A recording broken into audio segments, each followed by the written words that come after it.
This evening we're starting this course on reason and religious beliefs, or belief. I'm not sure what the calendar says. And this evening I'll spend my time, or most of my time, trying to encourage you not to take the course.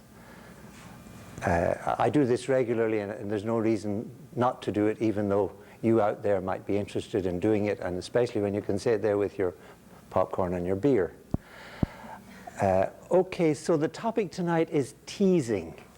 I was going to sing an old Irish song about teasing, but we'll save it for another day. Teasing in a lot of ways, and for instance, the title of the 9 sections of tonight's session begin with T. It helps you to remember these things. Let's jot them down.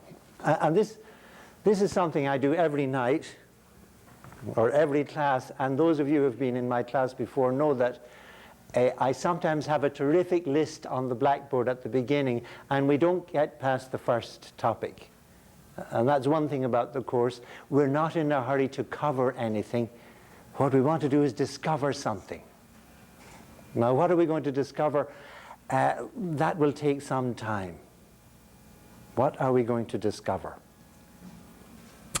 My first point then is, this is a teasing session.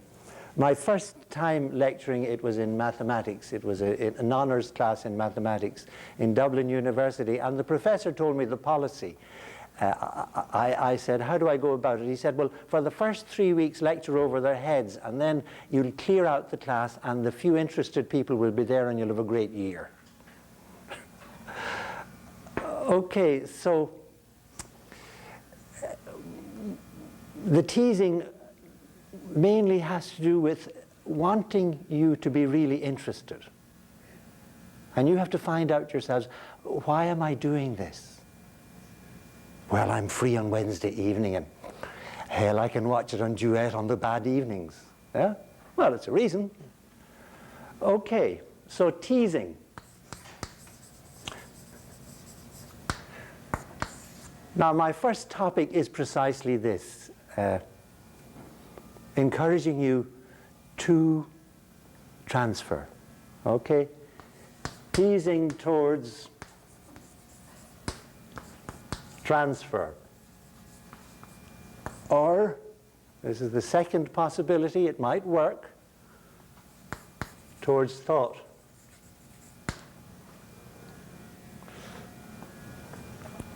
I'll spend about 10 minutes on that, and then I'll talk about the title. I'll talk about the 4 words in the title, and the topic. What is the course about? And then number 3, we will turn to question mark, a trivial trial. One of the meanings of the word tease is brain teasing, puzzling. Is that familiar to you in Canadian English? Sometimes I recall, is it Chesterton or George Bernard Shaw who said that the Americans and the British Isles, it's 2 continents separated by a common language. I got well, one laugh, thanks be to God. Okay. It can be difficult. I was traveling in Paris once with an American fellow, and he went off to have a sleep after lunch. And I said, well, in the afternoon, we'll be going out, so I'll come and knock you up. A completely different meaning in American. Okay, trivial trial, question mark. The next topic is texts and talks, the connection between the texts and the talks. Number 5,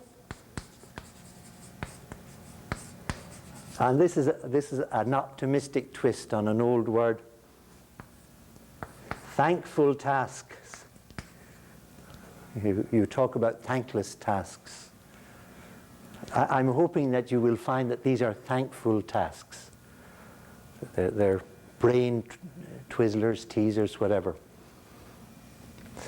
Number 6 is the middle of our topic tonight, and I call it the theorem. A theorem, a proposal, something we can test very, very slowly. Number 7, I want to talk about techniques. What's a technique? And how does it help and how does it handicap?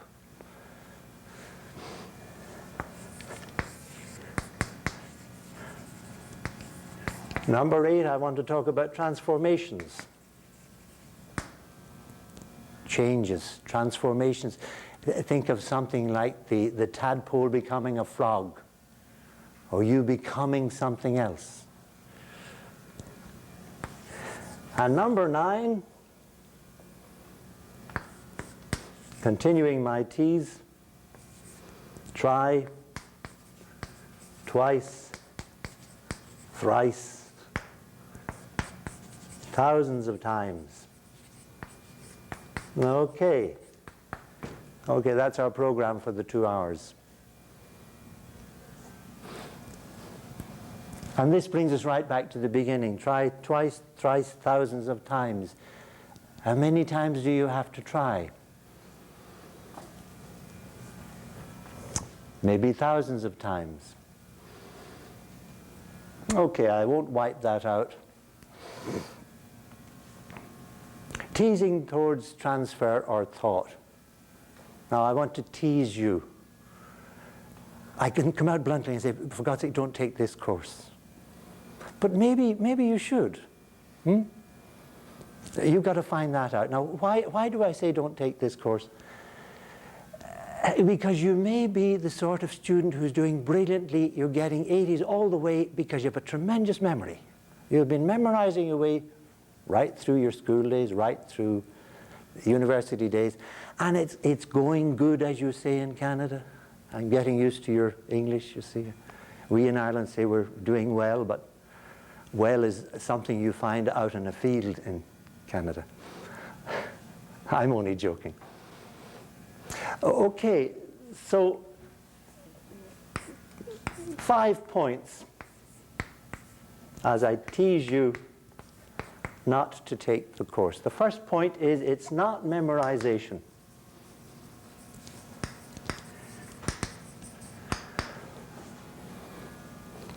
Now, I hear some of you saying, great, that's true, I'm just fed up memorizing stuff. And that can be a mistake. Sometimes students come to me after about 4 weeks and they say, would you tell me what I have to memorize for the midterm? And it's too late. How many of you do memorize a bit during classes? Nobody? It's all right, you're not on camera. And I'm not talking now, say, about the Mount as a university. I'm talking generally. I will say things about education here that may shock you. I'm not just talking about Mount St. Vincent's. I recall once interviewing a German philosopher, Gadamer. And Gadamer was 75 at the time. I have a videotape of him. And it was marvelous the way he talked about the situation in Germany. And he said, it is just narcotized receptivity. Narcotized, yeah? You're numb and you're receiving. Yeah, you listen, you write it down. I hate telling old jokes, but you know the old joke about the difference between the university and high school. High school, the teacher comes in and says good morning, and the kids say good morning. And university, you come in and say good morning, and they write it down. Okay, so this is not just a disease of the new world, although it is in fact quite prevalent. It's something that has come into education, and it kills off human beings. Now, there's a sense in which we attempt a rescue operation in this reflection, in that I don't want you to memorize. I want you to understand some things. You can actually get the credit by memorizing. But it's pretty wasteful. When you memorize something, it fades. They'll tell you in psychology, they'll give you the graph of decay. How many of you can remember, say, the definition of a circle?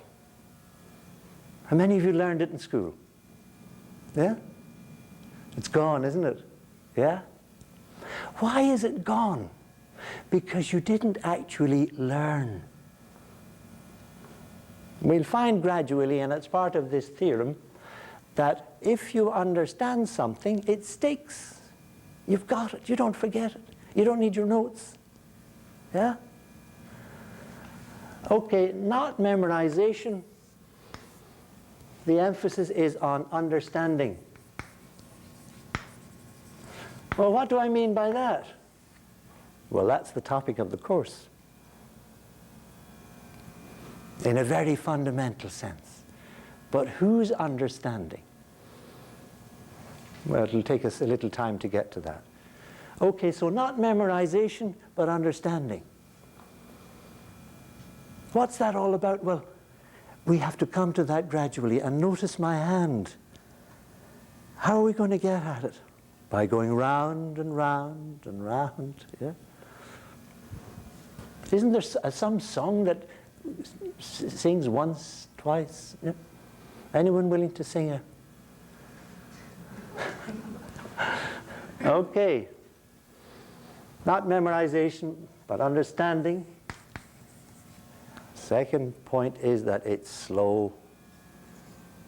And this is terribly important in your education, to notice that understanding comes slowly.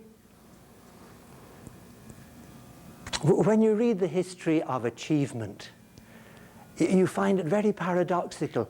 The people who achieved and whom we have admired for centuries were desperately slow. I love telling students that Aristotle was in the academy, Plato's academy, for 18 years and he never got his BA.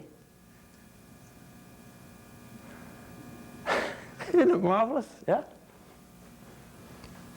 It's very slow. Again, I think of a famous mathematician, two famous mathematicians, a man called Fermat and another man called Pascal. Some of you may have heard of Pascal.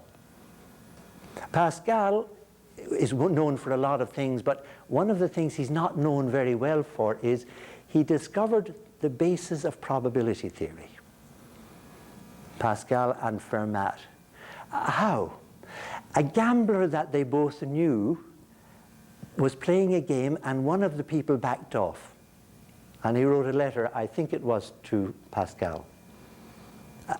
Is there any way of resolving this bet? So Pascal wrote to Fermat.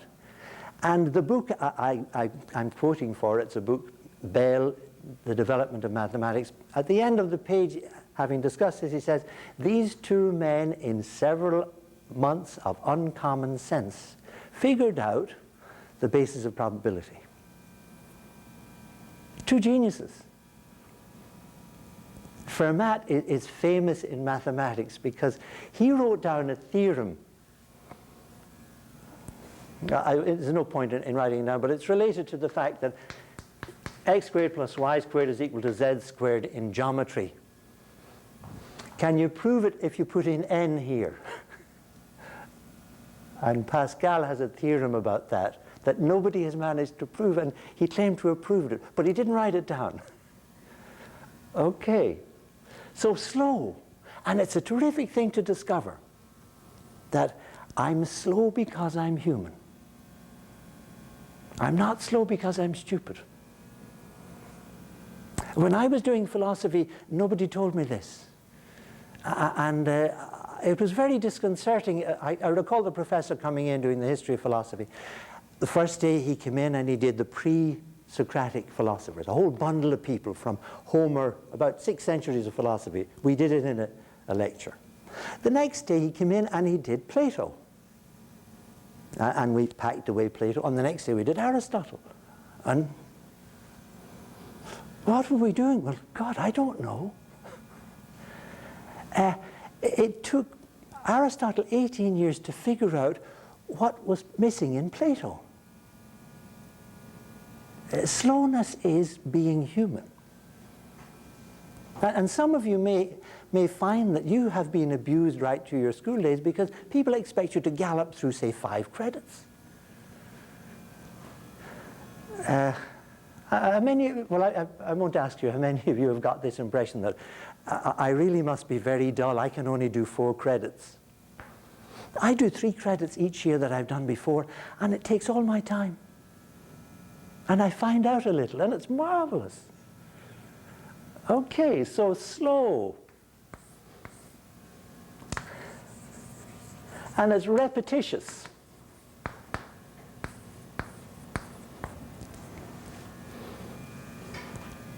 Now, this is a very important point to think about. What do I mean, repetitious? It's important in that if you are serious, like the people I'm talking about, Pascal, Descartes, and so on, then you know you haven't figured it out properly yet. You're still surprisable. It doesn't become familiar. My model for repetition is, a lot of my models are in music. The great conductor Herbert von Karajan, he died about 2 years ago. Some of you surely have heard him conducting, yes? If you've any Deutsche Grammophon records, you're bound to have Herbert on some of them. He conducted the Berlin Philharmonic for about 30 years, 40 years. Last time I heard him, I was in England at the time, and he conducted Brahms's, I think it was his first symphony in the Albert Hall. And he was very elderly and crippled, and he had one of these walking things, so he could barely walk.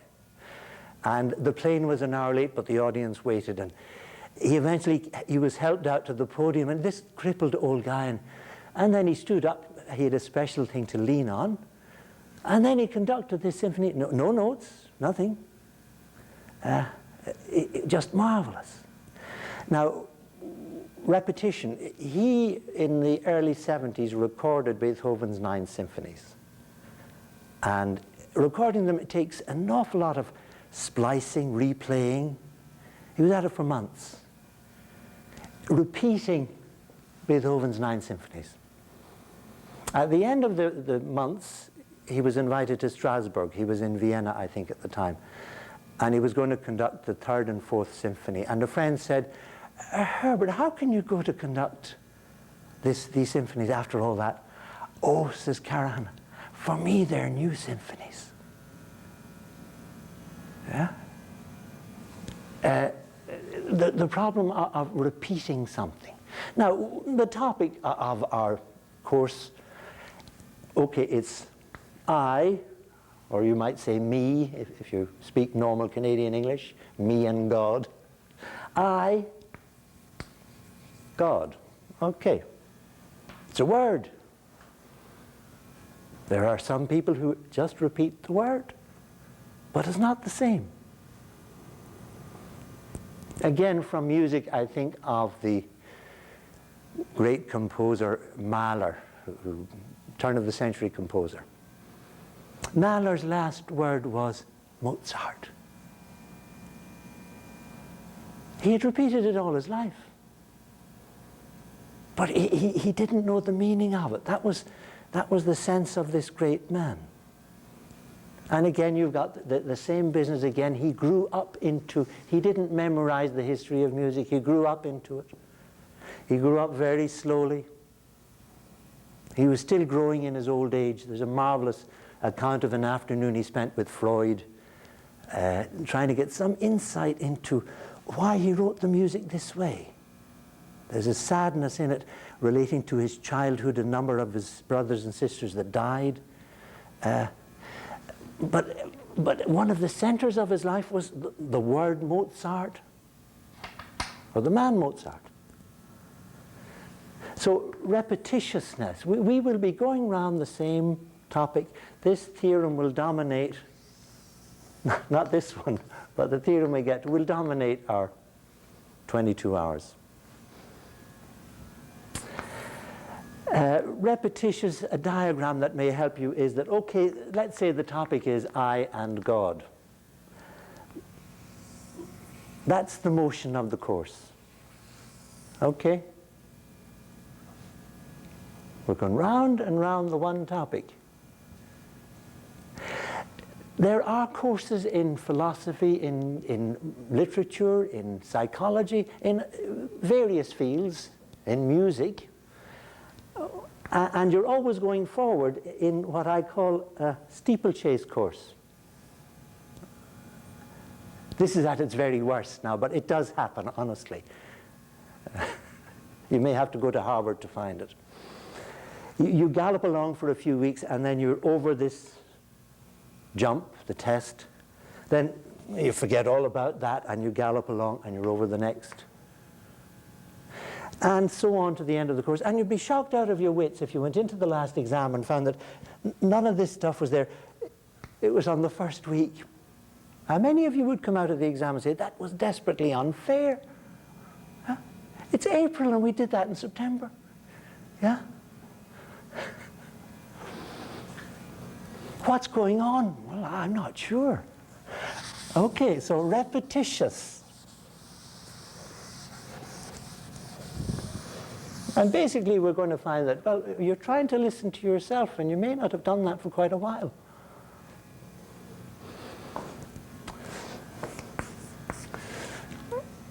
Okay.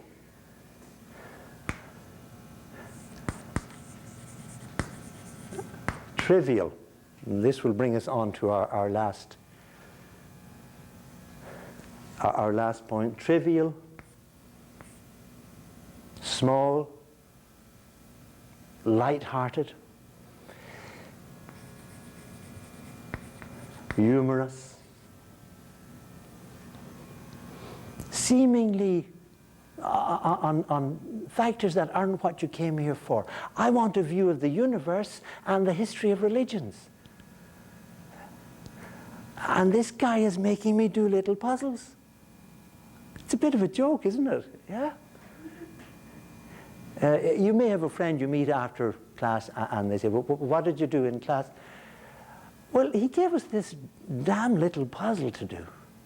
But I thought it was on religion. Well, so did I.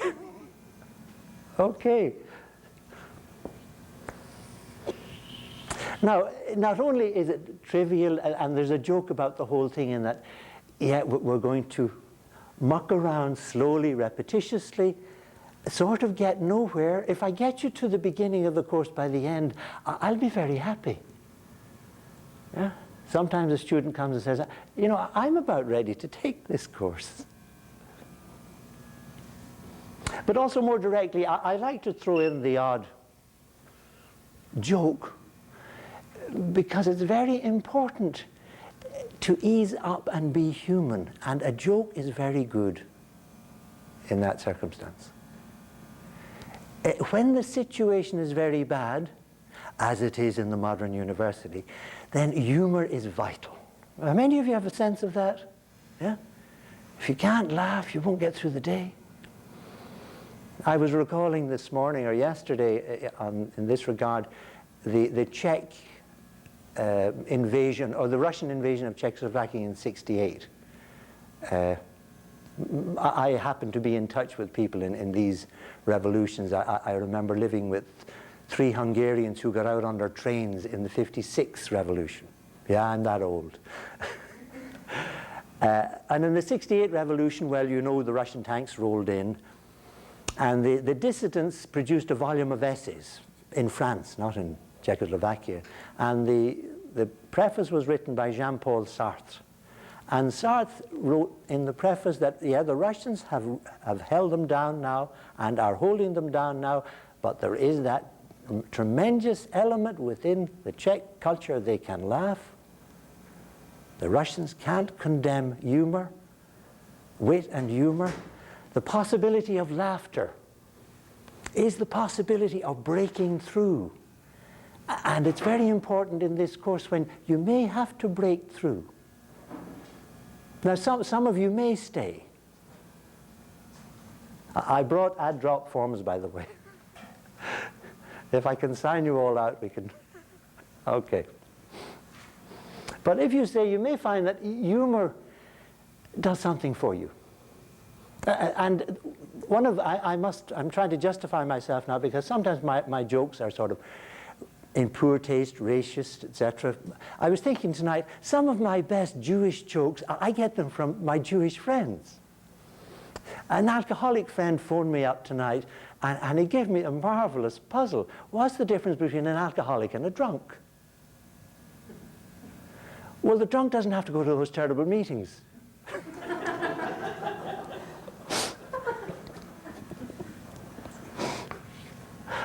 Okay. So that there is not only place for humor, as we'll see when we get to the text, but it's very vital. Now, a key thing about humor will emerge when we get to our theorem. Our theorem is really about the activity of interest,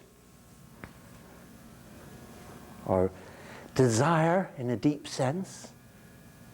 The trouble with each thing I'm saying here, as I think of it, is that this is very much like saying Mozart. What do I mean by desire? Well, it's what you are, and you may not have noticed. Yeah? And our hearts are restless till they rest in thee, St. Augustine says. Yeah? How did he find that out? By an awful lot of slow, struggling, repetitious contemplation. And he has that experience of take up and read, and he starts reading. Maybe I'll get you to read. It's one of the great problems of the 20th century. People don't read. Oh, they're well informed, but that's nothing to do with reading. Whether it's reading a book or reading the sad face of a friend. Okay, it's trivial and humorous.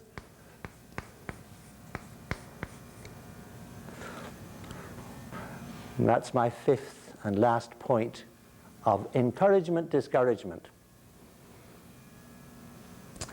We're reaching for a peak. Now, do I have to write in the other spelling? It's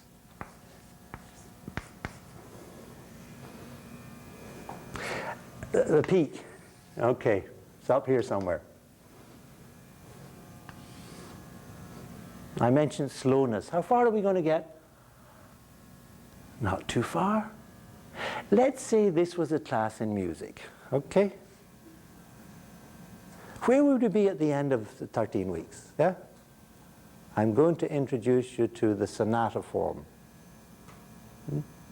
Well, you'd scarcely know the sort of rough A-B structure and development and so on. You wouldn't have any idea of the sonata form structure of a movement in Beethoven. Not in 13 weeks. So we're reaching for a peak, but we're reaching for a peak, a glimpse. And I hope we'll get little glimpses, and that is part of the question of humor.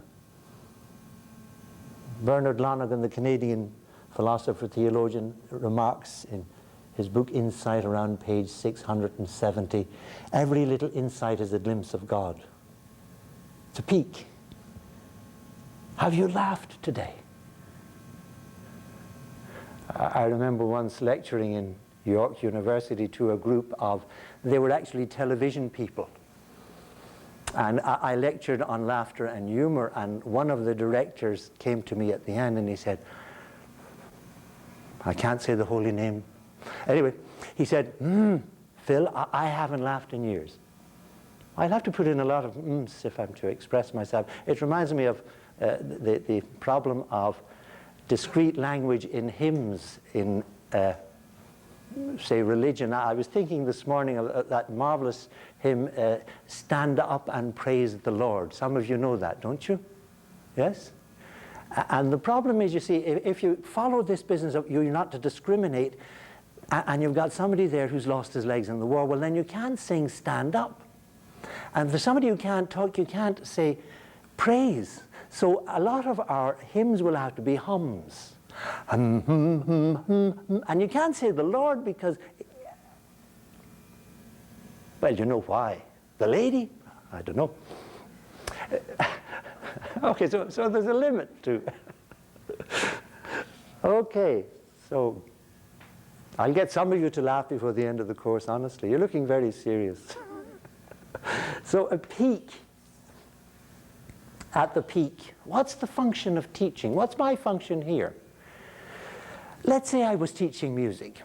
I know very little about Beethoven. When I think of von Karajan talking about Beethoven's symphonies, this guy is serious. He's been at Beethoven for 30, 40 years. And he's just astonished by Beethoven. When I was in England a couple of years ago, I heard an interview with Ashkenazy, who's a great Polish pianist and conductor, and the interview was running through various topics in music, and the interviewer said, well, what about Beethoven? And Ashkenazy said, I'm not going to say anything about Beethoven. So the problem of the peak is that unless you've climbed a bit, you may have no sense of the peak. Okay, what's the function of education? I'm here because I've climbed a bit, very slowly.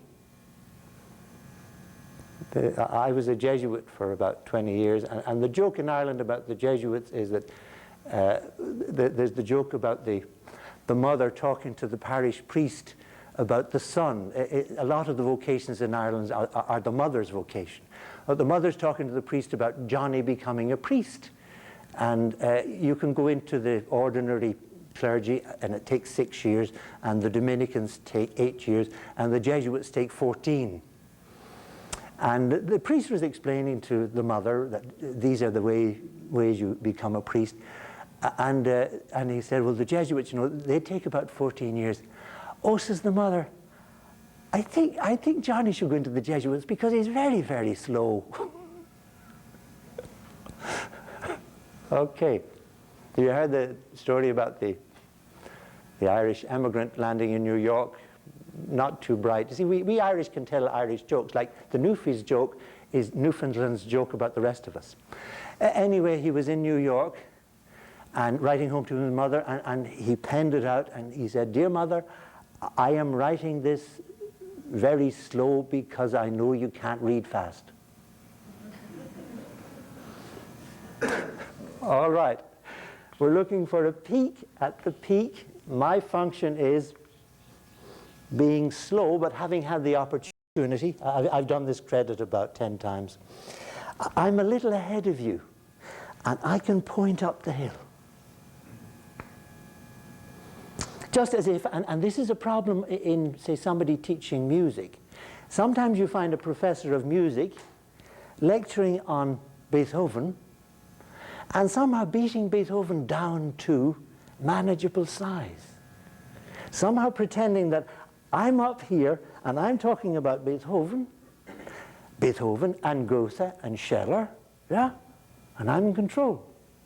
That's madness. The normal professor, serious professor, is somebody down here pointing up here. So say I was talking about Beethoven, that's somebody up here. Now later I'll talk about Aristotle and Thomas Aquinas. Yeah, they're up here. Aristotle, Aquinas. Incredible thinkers. Slow, but my heavens, what a pace they hit. And the theorem that I get to under topic 6 is a theorem that Aristotle figured out, and Thomas, and we'll get to it gradually. And it has to do with puzzling, the desire, and it has to do with what I symbolize by that: insight, jump, click. And one of the reasons why I tell jokes is that I know if you laugh, that at least you had one insight during the class. Yeah? Okay. Now, peak has another meaning. peaked, worn out, wan, tired out. And I may tire you out, yeah? And you have to figure out why. I may also frustrate you, like the student I mentioned that wanted desperately to know, please tell me what to memorize. Okay, there's another sense of peak that you will find in Abraham Maslow. Peak experiences is a topic in religion, peak experiences. But don't think of it as religious. These are experiences that Maslow says you should focus on. Experiences of being high. Now, I will mention some of those, like I've mentioned already, listening to say, Mahler, or listening to von Karajan, or watching von Karajan. Recently, I've been watching the three great tenors, Carreras, Domingo, and Pavarotti, singing in Rome. Anyone hear that tape or see that video? You saw it, didn't you? Yes. The three tenors singing together. It was just a marvelous experience, a peak experience. Now, I will mention, and in the text I mention, experiences that I find are terrific. Well, you have to find your own. And I hope you've got some. I can think of melodies today. I was thinking of 2 bars out of Schubert that I've been listening to for 40 years, out of Schubert's Serenade. And I haven't heard them yet, and they're marvelous. But you may have songs, Paul Simon's songs, or Barbra Streisand, Warm All Round, isn't that the latest hit? Or Another Day in Paradise, Phil Collins.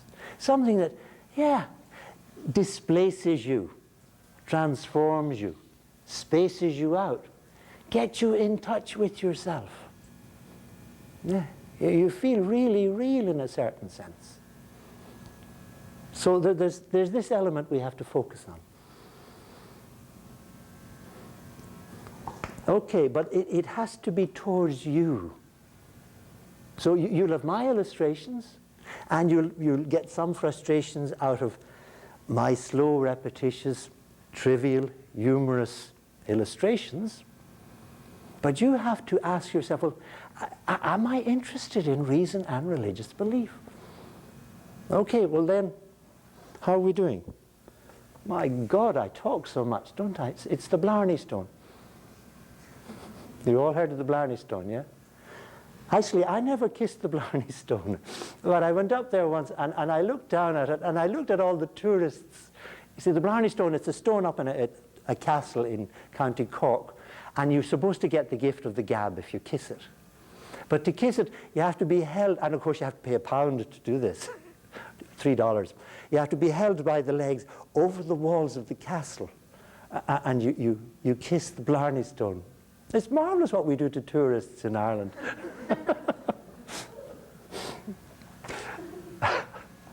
Okay, so we're getting on to topic 2, or number 2, the title and the topic. You're going to have a peek at what? Well, let's take the title.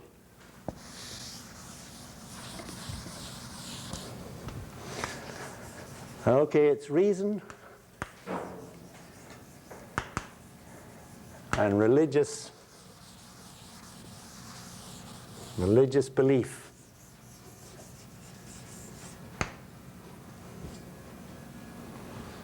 Four words, okay? Now, what is the topic? Well, let's look at this very slowly. Reason. Let me talk about the 4 words. Reason, belief, religious, and. That's a funny little word, isn't it? I bet some of you thought there were only 3 words in the title. Okay.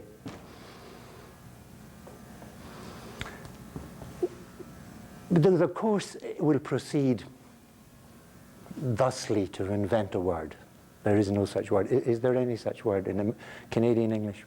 Of course, we'll proceed by taking up the question of reason. What is reason? Well, then within reason, what is belief? Religious, it's an adjective qualifying belief. Well, then what is religious? And finally, how do they all fit together? Now, the problem here, and gradually I'll get you to talk, I hope. I'm not sure how much you'll talk, since the camera will swing round on you and your mother will be able to see you. Or if you're not here and the camera swings round and you've asked a question, people will notice that you're not here.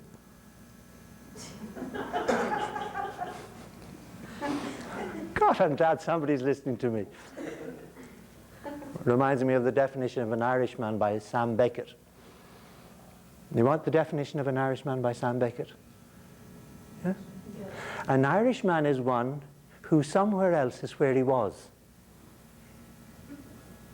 I think that's a marvelous definition. Work on it, slowly. Okay, I talked about this as if it was something we were going to study. Okay, we're going to study reason, then we're going to study belief, and then religion, and then and fit it all together. What am I talking about? What's this thing we're going to study? Let's start with reason. And I start with reason. Oh, come on, can't you smile even? Are you awake, Tim? Okay. All right, what is reason?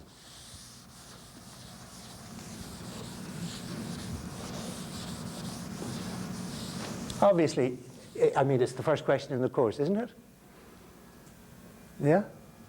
Reason and religious belief. Okay, so let's find out what reason is. Isn't that a fair question? Yeah?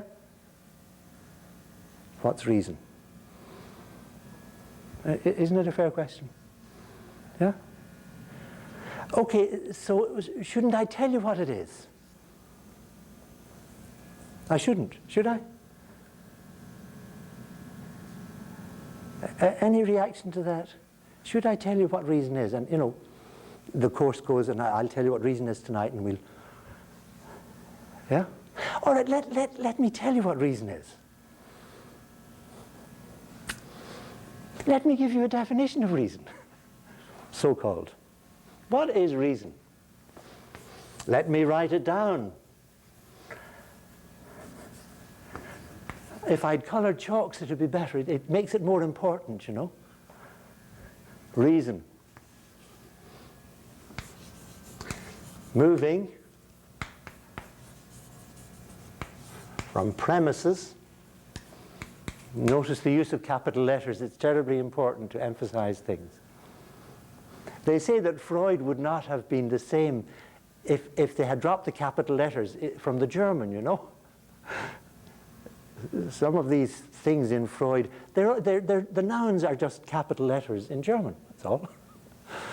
Okay, moving from premises to conclusions. Okay, does that sound good? Come on, it does, doesn't it? I got a big book in the post today, and I won't tell you what it is because I might get sued for libel. And it's about $120 worth of symbols, and it's a study of reason. And it's a book in logic. And, all right, one of my exercises that you'll find when we get a little bit further in the book is look up the index of books on reasoning and see, is there a question mark. In other words, in the index, look up Q. Now, in this logic book, you have quantification, qualities, and so on. The word question doesn't occur.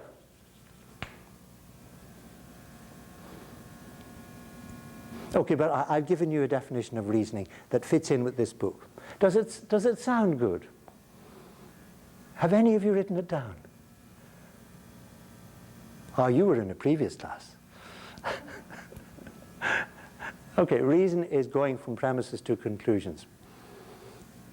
And to make it plausible, I should give you illustrations, shouldn't I? All right. And of course the thing is to give you a male chauvinist illustration, which is in all the textbooks. All men are mortal. Socrates is a man. Isn't it amazing how they left the women out? And well, it's not. It doesn't startle the women anymore. Socrates is a man. I shouldn't say it. It's too funny. All right, all men are mortal. Socrates is a man. Therefore, Socrates is mortal. Okay? Now that's reasoning. Now you've got two premises. You've got a conclusion. Is that okay? Does that look good? Yeah? Doesn't it look fairly good? Yeah? Terrific. Yeah? So reasoning is going from premises to conclusions. And that's a definition of reasoning that you will find dominates the Western tradition since the condemnation of Aquinas. And it's dominant in certain books of Aristotle. But it's not Aristotle's view of reasoning. Okay, but I can give you that. You can write it down. You can memorize it. But is this what reasoning is?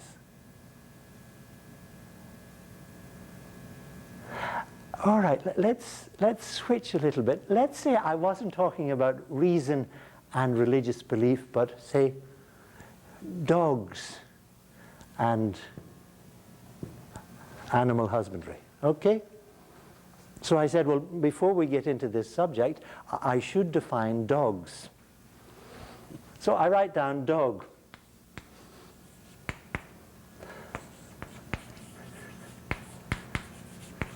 Okay, five-legged animal. Is that a reasonable sort of, yeah? How do you feel about that? Weird, isn't it? Yeah. Spontaneously say, no way. Why? I have a dog at home. I see dogs on the street. Dogs are not five-legged animals. Now, here we're getting nearer to our topic. Our topic is reason.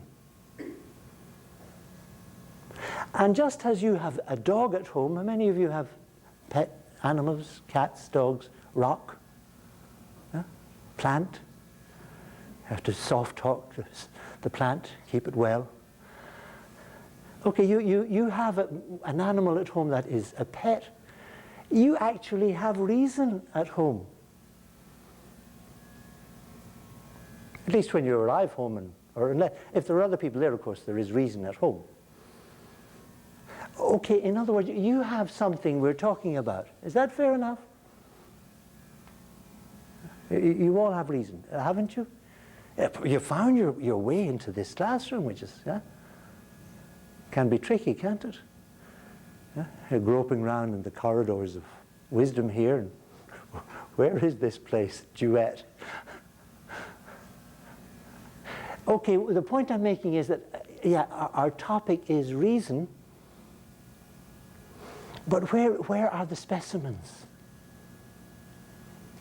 Your reason. Is that fair enough for starters? Yeah? You ask me what is reason, and then I say, well, okay, it's what you have been doing, badly, I know, badly, but still, doing occasionally since you were 2, 3, actually starts earlier than that, but let's, even the conventional notion, the age of reason.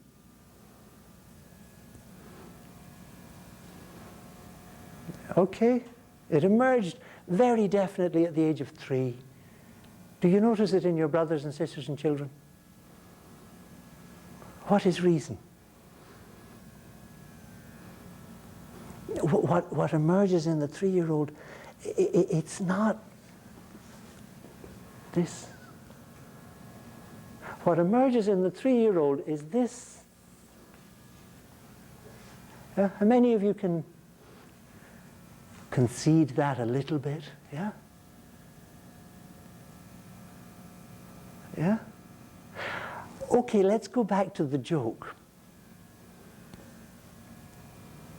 When I'm telling a joke, or when you're being told a joke, you're alert, aren't you?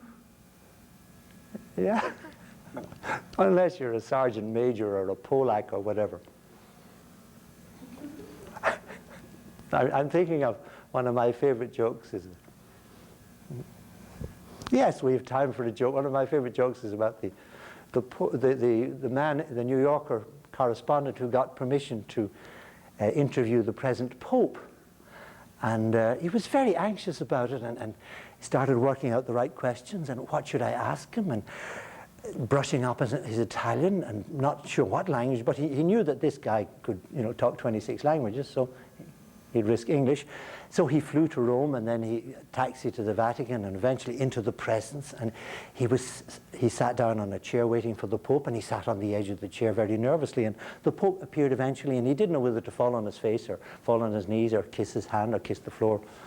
But he sat there, and the Pope sat down. He started off, well, Reverend, Holy, Almighty Father. He didn't know what to call him. Nervously he said, well, now, there's the problem of solidarity and the way the Polish government is moving. And the Pope leaned back and talked. And gradually the correspondent relaxed. After about 20 minutes, he said, Holy Father, I came here all nervous, and now I'm quite relaxed. I'd like to tell you a Polish joke. Oh, says the Holy Father, but I am Polish. Oh, that's all right, he said. I'll tell you very, very slowly.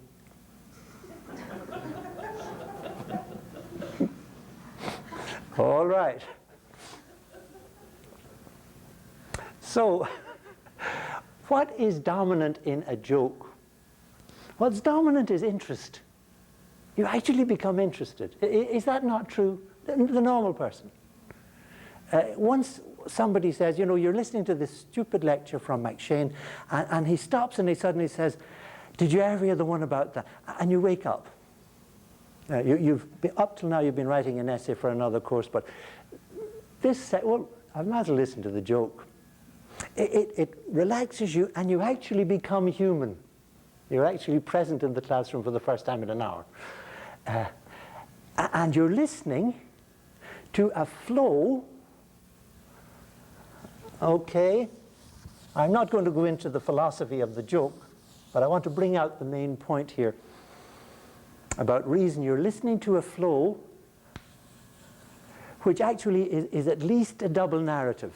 It doesn't click. It's like a book that's open, and you've lines coming, but not on the same page. That's the structure of a good joke. You don't know where it's going. And you're puzzled, and let's put it in that sort of book diagram. You have a narrative that's on two planes, and it hits the punchline. And when it hits the punchline, that happens to you. Now, because you're not just a pure spirit, but you're incarnate, you're somatic, as the Greeks would say, you have a dimension of momentum, bodily momentum. You have molecular rhythms, and it depends on whether you're a Polak or an Irish person or whatever. The rhythms are different. So you're building up in the joke, and your spirit is reasoning towards the punchline. Your body's building up momentum, and it's very much like a bicycle on a hill. Your body can't get round the corner. And many of you have tried to turn a bicycle at right angles at the bottom of the hill. It doesn't work. So when you hit the punchline, there's this leap of insight, and then the soma shifts its energy to 22 facial muscles, and you have this explosion, which is laughter. It's the reverence of the soma for the flexibility of spirit. And that's why it's so important. It's a revelation.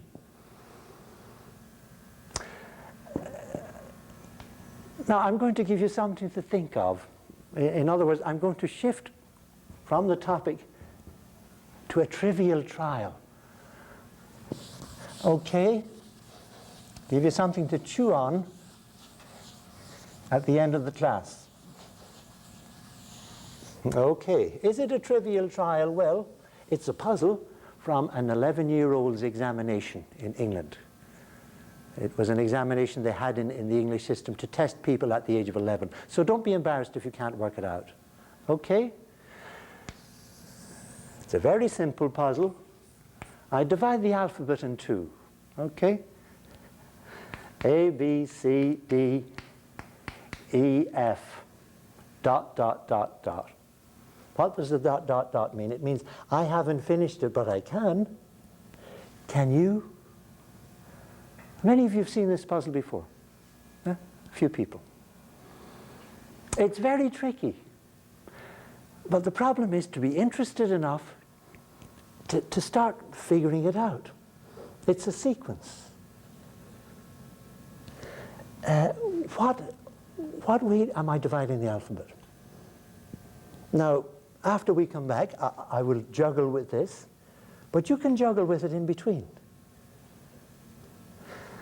There's a way in which we can get an awful lot of mileage out of this. You need one basic insight. It may take you hours. Don't panic if you don't get it. I'll try and help you when we get back. There's a sense in which what we're looking for in this course is a view of life, the ups and the downs, and why. Okay, now I could go on to give you the next letter. Will I give you the next letter? Would you like the next letter before I pause? Yeah?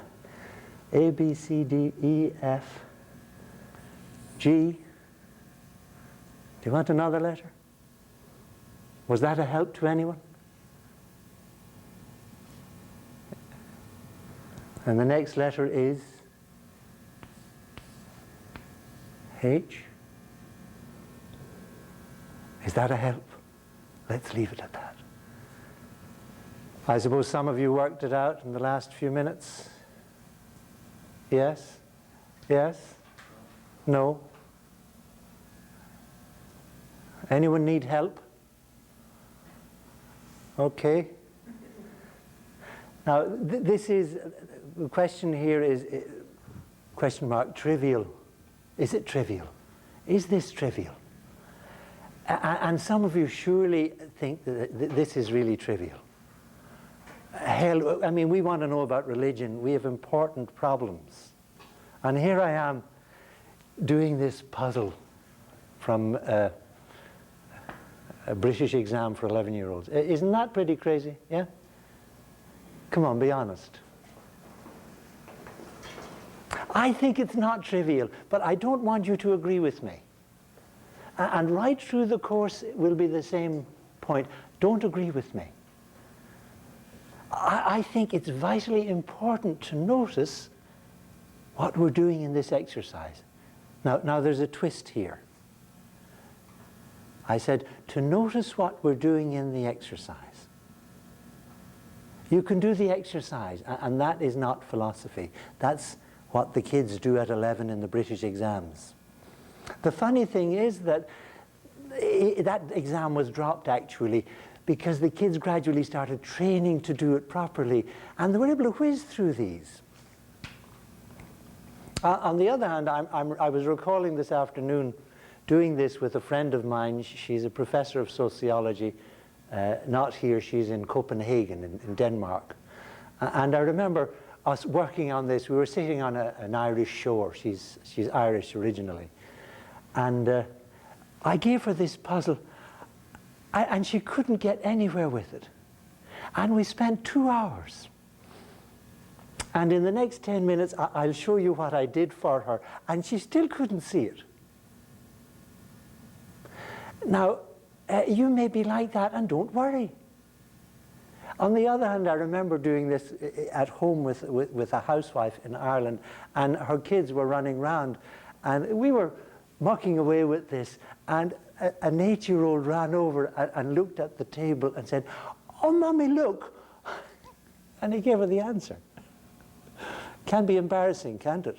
Imagine going home with this, you know, religious belief, philosophy 200, and then an 8-year-old says, okay.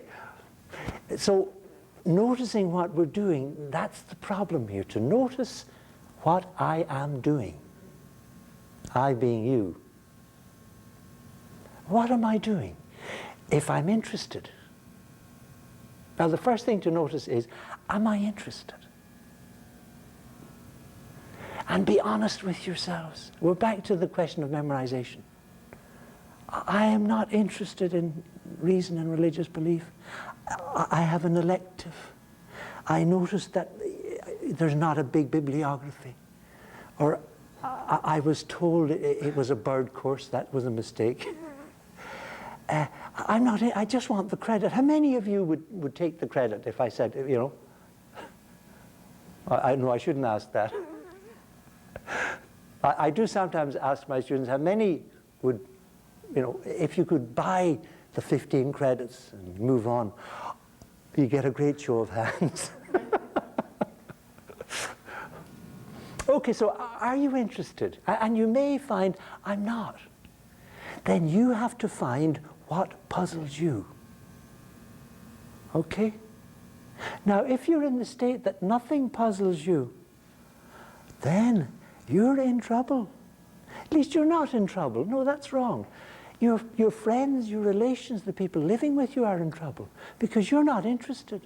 You're a very boring person. Oh yeah, nothing troubles me, yeah? Yeah. So your mate says, I'm dying of cancer. And you say, ah. I'm distracted here by a memory of a clergyman who's not around. Oh, I shouldn't, well, why not risk it? At a gathering, a sort of a parish gathering, and the priest, well, now I'm telling the religion, haven't I? The priest is standing there drinking his tea, and one of the parishioners wanders up, and he looks at her and says, how are you? And he's drinking his tea, and she says, well, my husband is dying of cancer. And he says, the tea is cold. Yeah? Was he interested? How are you? When I came to Canada at first, I got this notion that, you know, if somebody said in the shop to me, and have a nice day, and gosh, I never heard this in Ireland, you know. Gradually I realized it was a reflex. Then I went on to discover the meaning of hi. Hi is hello and goodbye. Many of you have been shocked by, say, you say hi to a student in the corridor and they come up and say, oh, I'm glad you asked me because I got trouble. Have you 2 hours?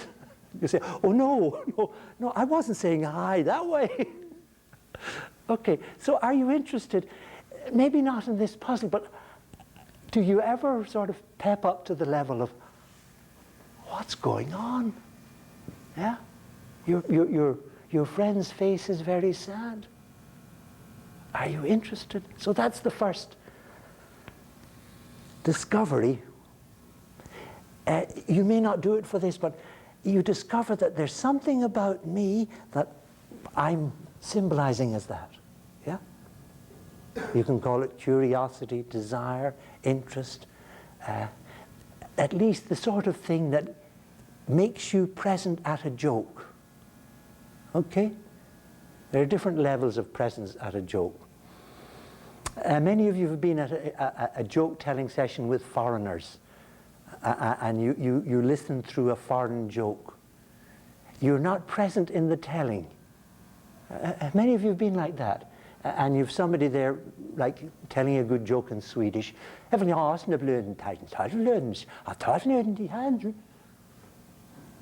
See, you're not with me. That's not Swedish either. I recall once being in a pub in Oxford, and we had just, a friend of mine and I came out of a Bergman film. There was a Bergman week in the local cinema, which meant you had a Bergman in the morning and a Bergman film in the afternoon. And many of you know Bergman's films. They're very close to this question of reason and religious belief, the grim, grey problem of life and death. Max von Sydow was always the star. Do you See these films in Halifax? Or, yeah.